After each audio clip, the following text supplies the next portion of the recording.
سورۃ الفتح بسم اللہ الرحمن الرحیم، شروع اللہ کے نام سے جو بے انتہا مہربان نہایت رحم فرمانے والا ہے۔ انا فتحنا لک فتحا مبینا، اے نبی صلی اللہ علیہ وسلم ہم نے آپ کو کھلی فتح عطا کر دی تاکہ اللہ تمہاری اگلی پچھلی ہر کوتاہی سے درگزر فرمائے اور تم پر اپنے نعمت کی تکمیل کر دے اور تمہیں سیدھا راستہ دکھائے اور تم کو زبردست کامیابی عطا کرے۔ نبی صلی اللہ علیہ وسلم کو 6 ہجری میں ایک خواب آیا کہ آپ عمرے کے لیے تشریف لے گئے۔ آپ نے صحابہ کو خواب سنایا اور عمرے کی تیاری شروع کر دی۔ 1400 افراد پر مشتمل ایک پرامن قافلہ مکہ کی طرف بڑھنے لگا۔ جب وہ مدینہ سے تقریباً 250 میل کے فاصلے پہ پہنچا اور مکہ سے صرف 13 میل دور تھا تو ان کو روک دیا گیا۔ جگہ تھی حدیبیہ۔ اب بات چیت شروع ہوئی کہ ہم پرامن طریقے سے آئے ہیں، ہمارا مقصد صرف عمرہ کرنا ہے، ہمیں اجازت دی جائے۔ لیکن قریش نے اس کو انا کا مسئلہ بنا لیا اور کسی صورت میں نہیں مانے۔ بہرحال آخر بہت ساری بات چیت کے بعد ایک معاہدہ صلح لکھا گیا جس کو صلح حدیبیہ کہا جاتا ہے۔ اس میں یک طرفہ طور پر مشرکین کی ساری شرائط مان لی گئی۔ مسلمان اس صلح کو اپنے لیے ذلت سمجھ رہے تھے اور بہت سے لوگ اس پر بہت پریشان تھے اور ان کے لیے اس کو ایکسپٹ کرنا بہت مشکل ہو رہا تھا۔ بہرحال نبی صلی اللہ علیہ وسلم نے سب کو احرام کھولنے کا حکم دیا، قربانی کے جانور قربان کرنے کا۔ صحابہ کے لیے بہت بھاری ہو گیا یہ۔ بہرحال ام سلمہ سے آپ نے ذکر کیا کہ لوگ بات نہیں سن رہے تو انہوں نے مشورہ دیا، اس پر آپ صلی اللہ علیہ وسلم نے خود اپنا احرام کھولا، قربانی کی اور اپنے بال منڈا دیے۔ بہرحال جب مدینہ کی طرف واپس جا رہے تھے، جب مسلمان بغیر عمرہ کیے ایسی صلح کرنے کے بعد مدینہ جا رہے تھے، دل غم سے بھرے ہوئے تھے کہ ہم نے کیا پایا، اللہ کا گھر بھی نہیں دیکھا اور ایسی شرائط پہ صلح ہوگی کہ جس میں ہمارے لیے کچھ ہے ہی نہیں، سارا فائدہ تو کفار نے اٹھا لیا۔ تو اللہ سبحانہ وتعالیٰ نے واپسی پر یہ آیات نازل کی، ایسے غم کے موقع پر، ایسی پریشانی کے موقع پر کہ اللہ نے آپ کو کھلی فتح عطا کر دی۔ تو وہ کہتے تھے یہ فتح ہے؟ یعنی انسان بظاہر ایک چیز کو، ایک فیصلے کو، ایک حکم کو اپنے لیے بالکل اپوزٹ سمجھتا ہے اور اللہ سبحانہ وتعالیٰ اسی کے اندر خیر رکھتا ہے۔ وَيَجْعَلَ اللَّهُ فِيهِ خَيْرًا كَثِيرًا۔ بہت سی ناپسندیدہ باتیں زندگی میں، ناپسندیدہ فیصلے بظاہر لگتا ہے کہ انسان کے حق میں بڑے نقصان دہ ہیں، لیکن ان میں بہت خیر ہوتی ہے۔ تو اللہ سبحانہ وتعالیٰ نے فرمایا کہ یہ آپ کے لیے کھلی فتح ہے تاکہ آپ کو زبردست نصرت بخشے، یعنی تھوڑا سا صبر کر جاؤ، رک جاؤ، آئندہ دیکھو ہوتا ہے کیا۔ اور یہ حقیقت تھی کہ جب کفار اور مسلمانوں کے درمیان جنگ بندی کا معاہدہ ہو گیا تو مسلمانوں کو تھوڑا امن چین سے دعوت و تبلیغ کے کام میں سہولت ہو گئی اور دیگر محاذ پر آپ نے کام کرنا شروع کر دیا، ایک طرف سے یکسو ہو کر۔ جب یہ آیات نازل ہوئیں اور نبی صلی اللہ علیہ وسلم کو ایسی ایسی خوشخبریاں دی گئیں تو صحابہ نے کہا ہمارے لیے کیا، یہ سب تو آپ کے لیے ہے۔ تو اس پر اللہ تعالیٰ نے فرمایا وہی ہے جس نے مومنوں کے دلوں میں سکینت نازل فرمائی۔ یعنی اس وقت واقعی بہت اشتعال تھا کہ ان کے ساتھ بظاہر بہت زیادتی ہو رہی تھی، لیکن اس کے باوجود وہ مشتعل نہیں ہوئے، صبر سے کام لیا انہوں نے۔ تو اللہ تعالیٰ نے ان کے دلوں کو ٹھہرا دیا تاکہ اپنے ایمان کے ساتھ وہ ایک ایمان اور بڑھا لیں، کیونکہ اچھے اعمال سے ایمان بڑھتا ہے اور برے اعمال سے ایمان میں کمی واقع ہوتی ہے۔ زمین اور آسمانوں کے سب لشکر اللہ کے قبضہ قدرت میں ہیں اور وہ علیم اور حکیم ہے۔ اس نے یہ کام اس لیے کیا تاکہ مومن مردوں اور عورتوں کو ہمیشہ رہنے کے لیے ایسی جنتوں میں داخل فرمائے جن کے نیچے نہریں بہہ رہی ہوں گی اور ان کی برائیاں ان سے دور کر دے۔ یعنی یہ آزمائش تھی، امتحان تھا۔ یہ ایک بہت بڑی حقیقت ہے۔ ایک حدیث میں بھی آتا ہے کہ جب ایک بندہ صرف اپنے اعمال کی وجہ سے بلند مقام پہ نہیں پہنچتا تو اللہ سبحانہ وتعالیٰ اس کو کسی آزمائش سے دوچار کر دیتے ہیں اور پھر وہ تھوڑے وقت میں صبر کر کے بہت اونچے مقام پہ چلا جاتا ہے، کیونکہ انما یوفی الصابرون اجرہم بغیر حساب۔ صبر کرنے والوں کو ان کا اجر بغیر حساب کے، بے حساب، ان لمیٹڈ دیا جائے گا۔ تو یہ ایک حقیقت ہے کہ صبر ایسی چیز ہے کہ جس کی بنا پر انسان کے درجات بہت بلند ہوتے، اس کی خطائیں معاف ہوتی، کیونکہ یہ بہت ہی مشکل کام ہوتا ہے، بہت کڑوی گولی ہوتی ہے جو انسان کو کھانی ہوتی ہے، جس کے بعد شفا نصیب ہوتی ہے۔ اللہ کے نزدیک یہ بڑی کامیابی ہے، یعنی تم اسے کامیابی نہیں سمجھ رہے، لیکن یہ حقیقت میں تمہارے لیے بہت بڑی کامیابی ہے کہ تمہاری برائیاں دور ہو جائیں، تمہارے ایمان بڑھ جائیں اور تمہیں آخرت میں بلند درجات مل جائیں۔ اور کیا چاہیے انسان کو؟ دنیا کی کوئی بھی بڑی سے بڑی کامیابی جلد اس کی ایکسائٹمنٹ بھی ختم ہو جاتی، لیکن آخرت کی کامیابی تو ہمیشہ کے لیے۔ کبھی آپ سوچیں، کبھی تنہائی میں تھوڑی دیر بیٹھ کے سوچیں کہ ایک ایسی زندگی جسے کبھی ختم نہیں ہونا، اور وہ ہر طرف سے خوشی اور عیش و عشرت سے بھری ہوئی ہے، اس کے مقابلے میں اس دنیا کی کیا حقیقت ہے کہ جس کے پیچھے انسان اپنی جان کھوئے یا اپنا ایمان کھوئے، اور ان منافق مردوں اور عورتوں اور مشرک مردوں اور عورتوں کو سزا دے جو اللہ کے متعلق برے گمان رکھتے ہیں۔ برائی کے پھیر میں وہ خود ہی آ گئے، اللہ ان پر غضبناک ہوا اور اس نے ان پر لعنت کی اور ان کے لیے جہنم مہیا کر دی جو بہت ہی برا ٹھکانہ ہے۔ وَلِلَّهِ جُنُودُ السَّمَاوَاتِ وَالْأَرْضِ وَكَانَ اللَّهُ عَزِيزًا حَكِيمًا۔ زمین اور آسمانوں کے لشکر اللہ ہی کے قبضہ قدرت میں ہیں اور وہ زبردست اور حکیم ہے۔ یعنی یہاں یہ بتایا جا رہا ہے کہ اللہ سبحانہ وتعالیٰ جب کسی کی مدد کرنا چاہتا ہے تو اسے کسی کی ضرورت نہیں، اور صرف انسان یہ مت سمجھے کہ میں کچھ کروں گا تو ہوگا، اس کا کام کرنے کے لیے بے پناہ مخلوق ہے اور وہ اس مخلوق کے بغیر بھی سب کچھ کر سکتا ہے، اور وہ زبردست اور حکیم ہے۔ اے نبی صلی اللہ علیہ وسلم، ہم نے آپ کو شہادت دینے والا یعنی حق کا اظہار کرنے والا بنایا، بشارت دینے والا اور خبردار کرنے والا، لِتُؤْمِنُوا بِاللَّهِ وَرَسُولِهِ، تاکہ تم اللہ اور اس کے رسول پر ایمان لاؤ، وَتُعَزِّرُوهُ وَتُوَقِّرُوهُ، اور تاکہ تم اس کا ساتھ دو، اس کی تعظیم کرو، عزت کرو، اور صبح و شام اللہ کی تسبیح کرتے رہو۔ اے نبی صلی اللہ علیہ وسلم، جو لوگ آپ سے بیعت کر رہے تھے، اصل میں ہوا یہ کہ جب مسلمانوں اور اہل مکہ کے درمیان نیگوشیشن شروع ہوئی تو آپ صلی اللہ علیہ وسلم نے حضرت عثمان کو بھیجا تھا ان کے پاس بات چیت کرنے کے لیے، تو وہ کافی دیر واپس نہیں آئے، تو یہ خبر مشہور ہو گئی کہ ان کو قتل کر دیا گیا، کیونکہ یہ ایک امبیسڈر کا قتل تھا جس کا بدلہ لینا ضروری تھا۔ تو نبی صلی اللہ علیہ وسلم نے پھر مسلمانوں سے ایک درخت کے نیچے بیعت لی کہ اب تیار ہو جاؤ لڑنے کے لیے۔ تو بہرحال اس کے بعد حضرت عثمان واپس آ گئے اور جنگ نہیں ہوئی، لیکن وہ بھی ایک امتحان تھا۔ تو جو لوگ اس وقت، جبکہ ان کے پاس صرف ایک تلوار تھی، کچھ لڑنے کے لیے بھی نہیں تھا اور اس تیاری سے آئے بھی نہیں تھے، تو ایسے بے سر و سامانی کے موقع پر اور بے سر و سامانی کے ساتھ وہ اللہ کے نبی صلی اللہ علیہ وسلم کے ساتھ عہد کرنے لگ گئے کہ آپ جو کہیں گے ہم کریں گے۔ تو یہ ایک بہت بڑی بات تھی، اس پر اللہ نے ان سب کو معاف کر دیا اور ان کے ساتھ رضامندی کا وعدہ کیا۔ اے نبی صلی اللہ علیہ وسلم، جو لوگ تم سے بیعت کر رہے تھے، اور اسی لیے بیعت الرضوان یعنی اللہ کی رضامندی کی بیعت شمار ہوئی، وہ دراصل اللہ سے بیعت کر رہے تھے، ان کے ہاتھ پر اللہ کا ہاتھ تھا۔ اب جو اس عہد کو توڑے گا اس کی عہد شکنی کا وبال اس کی اپنی ہی ذات پر ہوگا، اور جو اس عہد کو وفا کرے گا جو اس نے اللہ سے کیا ہے، اللہ ان قریب اس کو بڑا اجر عطا فرمائے گا۔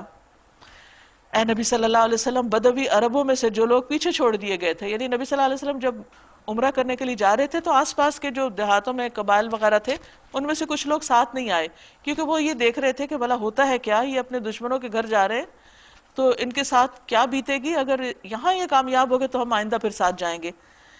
فرمایا وہ اب ضرور آ کر تم سے کہیں گے کہ ہمیں اپنے اموال اور بال بچوں کی فکر نے مشغول کر رکھا ہے، بہانے کریں گے، آپ ہمارے لیے مغفرت کی دعا کر دیں۔ آپ دیکھیے کہ بہت دفعہ انسان جب دین کی خدمت کے لیے، اللہ کے کام کے لیے نہیں نکلتا، یہی دو باتیں ہوتی ہیں اس کے سامنے، یہی بہانہ ہوتا ہے کہ بال بچے ہیں، گھر بار ہیں، مال ہیں، جاب ہے، ایسا ہے ویسا ہے، اس لیے یہ کام نہیں کر سکا، تو آپ ہمارے لیے بخشش کی دعا کریں۔ یہ لوگ اپنی زبانوں سے وہ باتیں کہتے ہیں جو ان کے دلوں میں نہیں ہوتی، یعنی یہ صرف زبانی کلامی بہانے ہوتے ہیں، اس کی حقیقت کچھ بھی نہیں۔ اصل بات یہ ہوتی ہے کہ ان کی اپنی مرضی نہیں ہوتی، ورنہ حقیقی معنوں میں اگر کسی کا عذر ہو تو وہ تو اللہ تعالیٰ بھی قبول کرتا ہے۔ ان سے کہنا اچھا یہی بات ہے، تو کون تمہارے معاملے میں اللہ کے فیصلے کو روک دینے کا کچھ بھی اختیار رکھتا ہے؟ اگر وہ تمہیں کوئی نقصان پہنچانا چاہے یا نفع بخشنا چاہے، تمہارے اعمال سے تو اللہ باخبر ہے۔ یعنی اللہ تعالیٰ کا فیصلہ تو علم کی بنا پہ ہوتا ہے، جو تمہارے عمل سے متعلق وہ رکھتا ہے کہ تم کرتے کیا ہو، اور اس کے لیے کسی کو دکھاوا کرنے کی ضرورت بھی نہیں ہوتی، بس اللہ نے جان لیا کافی ہے۔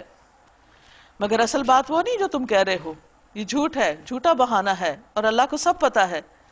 بلکہ تم نے یوں سمجھا کہ رسول اور مومنین اپنے گھر والوں میں ہرگز پلٹ کے نہیں آئیں گے، یہ تو مکہ جا رہے ہیں وہیں ختم ہو جائیں گے، اور یہ خیال تمہارے دلوں کو بہت بھلا لگا، چلو اچھا ہے، کام تمام ہو جائے گا، یہ سب جھگڑا ختم ہو جائے گا، اور تم نے بہت برے گمان کیے، اور تم سخت بدباطل لوگ ہو، یعنی دل میں تم منافقت چھپائے ہوئے اور بہت بگڑے ہوئے لوگ ہو۔ اللہ اور اس کے رسول پر جو لوگ ایمان نہ رکھتے ہوں، ایسے کافروں کے لیے ہم نے بھڑکتی ہوئی آگ مہیا کر رکھی ہے۔ آسمانوں اور زمین کی بادشاہی کا مالک اللہ ہی ہے، جسے چاہے معاف کر دے، جسے چاہے سزا دے، اور وہ غفور الرحیم ہے۔ انڈائریکٹلی ان کو نصیحت کی جا رہی ہے کہ اب بھی توبہ کر لو اور سیدھے ہو جاؤ۔ جب تم مال غنیمت حاصل کرنے کے لیے جانے لگو گے، یعنی دوسری مہموں پر، نبی صلی اللہ علیہ وسلم جب مکہ والوں سے تھوڑے امن میں آئے تو آپ نے پھر دوسرے گروہ کی شرارتوں کا نوٹس لیا، یعنی یہود وغیرہ جو تیماء اور فدق اور خیبر کے علاقے میں تھے، ان کی سرکوبی کرنے کے لیے آپ نے پروگرام بنانا شروع کیا، تو اس کی انڈائریکٹلی بشارت بھی یہاں دے دی گئی۔ فرمایا کہ جب، کیونکہ پیچھے سورت کے شروع میں بشارتیں دے دی گئی تھی، تو اس وقت یہ کہا جا رہا ہے کہ جب تم مال غنیمت حاصل کرنے کے لیے جانے لگو گے، یعنی اگلی مہمات پر، تو یہ پیچھے چھوڑے جانے والے لوگ تم سے ضرور کہیں گے کہ ہمیں بھی اپنے ساتھ چلنے دیجئے، اور یہ چاہتے ہیں کہ اللہ کے فرمان کو بدل دے۔ یعنی اللہ کے فرمان سے مراد جو خیبر پر حضور صلی اللہ علیہ وسلم کے ساتھ جانے کے لیے صرف انہی کو اجازت ملی تھی جو بیت الرضوان میں شریک تھے، تو اس کو یہ بدلنا چاہتے تھے۔ ان سے صاف کہہ دینا کہ تم ہمارے ساتھ ہرگز نہیں چل سکتے، اللہ پہلے ہی یہ فرما چکا ہے۔ یہ کہیں گے کہ نہیں، بلکہ تم لوگ ہم سے حسد کر رہے ہو، حالانکہ بات حسد کی نہیں ہے۔ بعض اوقات ایسا ہوتا ہے کہ کہنے والا کسی اور مقصد سے بات کہہ رہا ہوتا ہے اور دوسرا اپنی طرف سے کچھ اور سمجھ لیتا ہے، زیوم کر لیتا ہے، اور ضروری نہیں ہوتا کہ وہ جو سوچ رہا ہے وہی ٹھیک ہے۔ تو اس لیے انسان کو ہمیشہ حقیقت کی نظر سے چیزوں کو انالائز کرنا چاہیے، نہ کہ خود ساختہ الزام دے کے دوسرے کو اپنے آپ کو مطمئن کر لے، بلکہ یہ لوگ صحیح بات کو کم ہی سمجھتے ہیں۔ ان پیچھے چھوڑے جانے والے بدوی عربوں سے کہنا کہ عنقریب تمہیں ایسے لوگوں سے لڑنے کے لیے بلایا جائے گا جو بڑے زور آور ہیں، تم کو ان سے جنگ کرنی ہوگی یا وہ مطیع ہو جائیں گے۔ اس وقت اگر تم نے حکم جہاد کی اطاعت کی تو اللہ تمہیں اچھا اجر دے گا، اور پھر اگر تم اسی طرح منہ موڑ گئے جس طرح پہلے موڑ چکے ہو تو اللہ تم کو دردناک سزا دے گا۔ اگر اندھا اور لنگڑا اور مریض جہاد کے لیے نہ آئے تو کوئی حرج نہیں، کیونکہ معذور ہیں۔ جو کوئی اللہ اور رسول کی اطاعت کرے گا، اللہ اسے جنتوں میں داخل کرے گا جن کے نیچے نہریں بہہ رہی ہوں گی، اور جو منہ پھیرے گا کس سے؟ اللہ رسول کی اطاعت سے، فرما برداری سے، اسے وہ دردناک عذاب دے گا۔ لقد رضی اللہ عن المؤمنین اذ یبایعونک تحت الشجرۃ فعلم ما فی قلوبہم فانزل السکینۃ علیہم واثابہم فتحا قریبا۔ اللہ مومنوں سے خوش ہو گیا جب وہ درخت کے نیچے تم سے بیعت کر رہے تھے، اشارہ ہے بیعت رضوان کی طرف۔ ان کے دلوں کا حال اس کو معلوم تھا کہ وہ خوشی سے بیعت کر رہے ہیں، اس لیے اللہ نے ان پر سکینت نازل کی، یعنی فوری طور پر ان کو پرسکون کر دیا، اور وہ اس معاملے میں مشتعل نہیں ہوئے جو حضرت عثمان رضی اللہ تعالیٰ عنہ کی شہادت سے متعلق ان کو خبر ملی تھی۔ ان کو انعام میں قریبی فتح بخشی اور بہت سا مال غنیمت انہیں عطا کر دیا جسے وہ ان قریب حاصل کریں گے، یعنی فتح خیبر کی طرف اشارہ ہے۔ اللہ زبردست اور حکیم ہے۔ اللہ تم سے بکثرت اموال غنیمت کا وعدہ کرتا ہے، یعنی اب مسلمانوں کے دن پھرنے لگے ہیں اور آئندہ حالات بہتر ہو جائیں گے، جیسے سورۃ الضحیٰ میں بھی اللہ تعالیٰ فرماتے ہیں نا وَلَسَوْفَ يُعْطِيكَ رَبُّكَ فَتَرْضَىٰ وَلَلْآخِرَةُ خَيْرٌ لَكَ مِنَ الْأُولَىٰ۔ دنیا میں بھی پچھلا دور پہلے دور سے بہتر ہے، اور آخرت میں تو بہرحال بھلائی ہی بھلائی ہے۔ تو فرمایا کہ اللہ تعالیٰ آئندہ تم سے مال غنیمت کا وعدہ کرتے ہیں، دنیاوی فائدے بھی تم کو ملیں گے جنہیں تم حاصل کرو گے۔ فوری طور پر تو یہ فتح اس نے تمہیں عطا کر دی، اور لوگوں کے ہاتھ تمہارے خلاف اٹھنے سے روک دیے۔ یعنی وہاں بارہا ایسے مواقع آئے کہ جس میں مسلمان مشتعل ہو کر حملہ کرنا چاہتے تھے، کارروائی کرنا چاہتے تھے، لیکن اللہ سبحانہ وتعالیٰ نے اس سے روک دیا تاکہ یہ مومنوں کے لیے ایک نشانی بن جائے۔ یعنی کس بات کی نشانی؟ کہ جو اللہ رسول کی اطاعت میں ثابت قدم رہتا ہے، اللہ کے بھروسے پر کسی کی حمایت کے لیے اٹھتا ہے، سچ کی حمایت کے لیے، تو اللہ تعالیٰ اس کو کیسے کیسی مدد سے نوازتے ہیں، اور اللہ سیدھے رستے کی طرف تمہیں ہدایت بخشے۔ اس کے علاوہ دوسری اور غنیمتوں کا بھی وہ تم سے وعدہ کرتا ہے جن پر تم ابھی تک قادر نہیں ہوئے ہو، اور اللہ نے ان کو گھیر رکھا ہے۔ یعنی فتح مکہ بھی ہوگا اور اس کے بعد بھی بہت سی فتوحات آئیں گی۔ اللہ ہر چیز پر قادر ہے. اور صلح حدیبیہ کے صرف 2 سال بعد مکہ فتح ہو گیا تھا. یہ کافر لوگ اگر اس وقت تم سے لڑ گئے ہوتے تو یقیناً پیٹ پھیر جاتے اور کوئی حامی و مددگار نہ پاتے. یہ اللہ کی سنت ہے جو پہلے سے چلی آ رہی ہے اور تم اللہ کی سنت میں تبدیلی نہ پاؤ گے. یعنی حدیبیہ کی جنگ سے تمہیں اس لیے نہیں روکا گیا کہ تم وہاں شکست کھا جاتے، ضرور اس کے اور کچھ مقاصد تھے، مصلحتیں تھی، حکمتیں تھی جو آئندہ آئیں گی. کیونکہ مدد اسلحے کے زور پہ نہیں آتی، ایمان کے ساتھ اللہ کی مدد آتی. وہی ہے جس نے مکہ کی وادی میں ان کے ہاتھ تم سے اور تمہارے ہاتھ ان سے روک دیے، حالانکہ وہ ان پر تمہیں غلبہ عطا کر چکا تھا، اور جو کچھ تم کر رہے تھے اللہ اسے دیکھ رہا تھا. وہی لوگ تو ہیں جنہوں نے کفر کیا اور تم کو مسجد حرام سے روکا اور ہدی کے اونٹوں کو ان کی قربانی کی جگہ تک پہنچنے نہ دیا، یعنی حرم میں نہیں جانے دیا. اگر مکہ میں ایسے مومن مرد اور عورت موجود نہ ہوتے جنہیں تم نہیں جانتے، اور یہ خطرہ نہ ہوتا کہ نادانستگی میں تم انہیں پامال کر دو گے اور اس سے تم پر حرف آئے گا، تو جنگ روکی نہ جاتی. اصل میں بات یہ تھی کہ مکہ میں بہت سے لوگ مسلمان ہو کر اپنا ایمان چھپائے ہوئے تھے. اگر مسلمان اس وقت مکہ پہ چڑھائی کر دیتے، حملہ کرتے، جنگ ہوتی، تو اس میں ان کے مسلمان بھائی بھی مارے جاتے. اس لیے اللہ تعالیٰ نے مسلمانوں کے ہاتھ روک دیے تاکہ اللہ اپنی رحمت میں جس کو چاہے داخل کر لے. کیونکہ ان لوگوں سے بھی آئندہ بہت سے کام لیے جانے تھے، ان کو بھی دین کی خدمت کا موقع ملنا تھا، تو اللہ تعالیٰ نے اس جنگ کو روک دیا. وہ مومن الگ ہو گئے ہوتے تو اہل مکہ میں سے جو کافر تھے ان کو ہم ضرور سخت سزا دیتے، کیونکہ ان کے جرائم بڑے بڑے تھے. یہی وجہ ہے کہ جب ان کافروں نے اپنے دلوں میں جاہلانہ حمیت بٹھا لی، یعنی اپنی ناک کی خاطر یہ تمہیں اندر نہیں جانے دے رہے تھے، بس عزت کا معاملہ بنا لیا. نبی صلی اللہ علیہ وسلم نے فرمایا، جو شخص نامعلوم جھنڈے کے نیچے لڑے، عصبیت کے لیے غصہ کرے، یعنی تعصب کی بنا پر یا قومیت کی بنا پر، یا عصبیت کی دعوت دے یا مدد کرے، تو اگر وہ قتل ہو جائے تو یہ جاہلیت کی موت ہے. ایک اور روایت میں ہے کہ وہ میری امت میں سے نہیں. تو اللہ نے اپنے رسول اور مومنوں پر سکینت نازل فرمائی کہ صبر اور وقار کے ساتھ انہوں نے اس جاہلانہ حمیت اور اس انا اور ان کے اس ہٹ دھرمی کا مقابلہ کیا، اور مومنوں کو تقوی کی بات کا پابند رکھا کہ وہی اس کے زیادہ حقدار اور اس کے اہل تھے. اللہ ہر چیز کا علم رکھتا ہے، اللہ کو سب پتا ہے، لہٰذا بندے کو چاہیے کہ اللہ تعالیٰ کی ہدایت پر خوش دلی سے عمل کرے، کیونکہ ہمیں وہ چیزیں نظر نہیں آتی جو اللہ کو نظر آ رہی ہوتی. اللہ کے فیصلوں میں اپنے لیے خیر ہی خیر سمجھے. تو اس لیے یہاں پر ایک طرح سے تسلی دی جا رہی. اب ہوا یہ کہ چونکہ نبی صلی اللہ علیہ وسلم نے ان سب لوگوں کو اس لیے دعوت دی تھی اپنے ساتھ چلنے کی کہ ہم عمرہ کریں گے، اور یہ بتایا تھا کہ خواب دیکھا ہے. تو جب عمرے کے بغیر لوگ واپس گئے تو کچھ لوگوں کے دلوں میں ایسے ہی وسوسے آنے لگے کہ کیا اللہ کے رسول صلی اللہ علیہ وسلم کی بات سچی تھی، اور وہ بشارت کہاں گئی. تو اس پر اللہ سبحانہ وتعالیٰ فرماتے ہیں لقد صدق اللہ رسولہ الرؤیا بالحق. فی الواقع اللہ نے اپنے رسول کو سچا خواب دکھایا تھا جو ٹھیک ٹھیک حق کے مطابق تھا، اور اس میں بھی ڈیلے کی وجہ سے اور لوگوں کی آزمائش ہو گئی.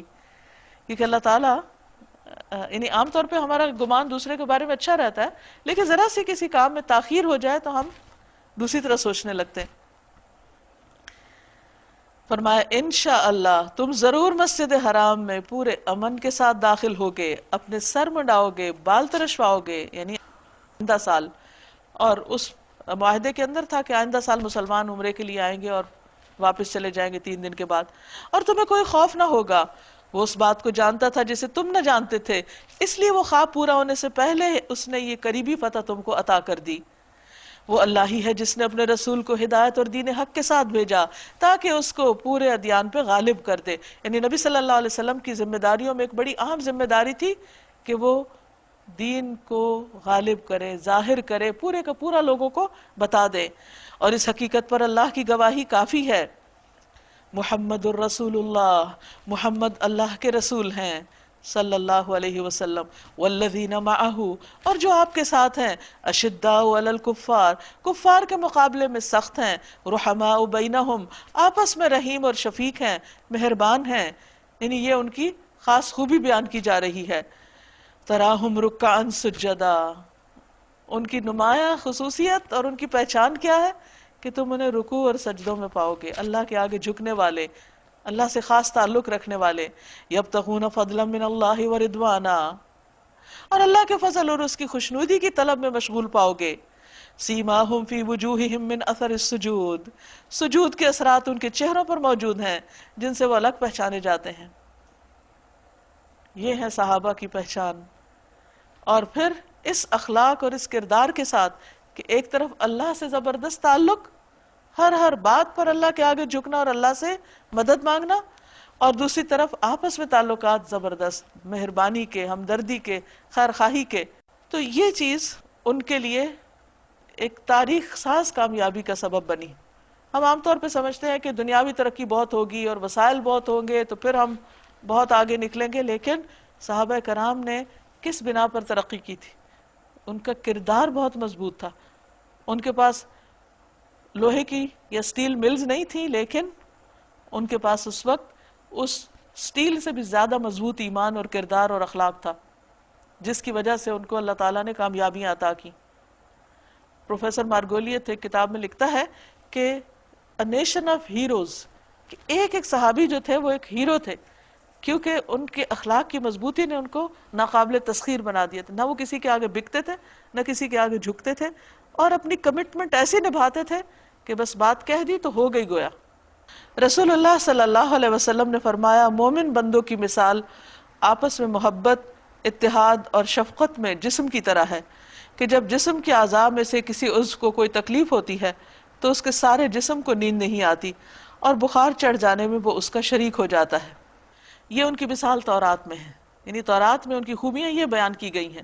وَمَثَلُهُمْ فِي الْإِنْجِيلِ، اور انجیل میں ان کی مثال یوں دی گئی گویا کہ ایک کھیتی ہے جس نے پہلے کمپل نکالی، یعنی بالکل چھوٹے سے لیول پر چند لوگوں سے اس کا آغاز ہوا، پھر اس کو تقویت دی، پھر وہ گدرائی، پھر اپنے تنے پہ کھڑی ہوگی، نہیں جس طرح پودا بڑا ہوتا جاتا ہے اور مضبوط ہوتا ہے، کاشت کرنے والوں کو وہ خوش کرتی ہے۔ یعنی نبی صلی اللہ علیہ وسلم نے جس طرح ان کی پرورش کی، تربیت کی، تو ان کی کمٹمنٹ اور ان کے جذبے اور ان کے کام کو دیکھ کر آپ خوش ہوتے، تاکہ کفار ان کے پھلنے پھولنے پر جلیں، لیکن ان کے دشمن ان سے خفا ہوتے کہ یہ آہستہ آہستہ بڑھتے جا رہے ہیں اور مضبوط ہوتے چلے جا رہے ہیں۔ اس گروہ کے جو لوگ ایمان لائے ہیں اور جنہوں نے نیک عمل کیے ہیں، اللہ نے ان سے مغفرت اور بہت بڑے اجر کا وعدہ کیا ہے۔